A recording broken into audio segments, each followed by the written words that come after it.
শীতকাল আর বাজারে এসেছে নতুন আলু। তা দিয়েই ঘরে থাকা মশলায় ঝটপট বানিয়ে ফেললাম আলুর দম রেসিপি। ৬০০ গ্রাম আলু সিদ্ধ করে খোসা ছাড়িয়ে ভেজে নিচ্ছি সরিষার তেলে।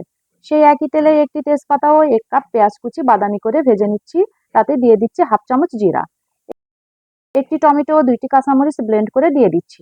১ চামচ করে আদা ও রসুন বাটা, হাফ চামচ ধনিয়া ও হলুদ গুঁড়া, ১ চামচ জিরার গুঁড়া, হাফ চামচ করে লাল ও কাশ্মীরি মরিচ গুঁড়া এবং স্বাদ মতো লবণ দিয়ে ভালো করে কষিয়ে দিয়ে দিচ্ছি সিদ্ধ আলু।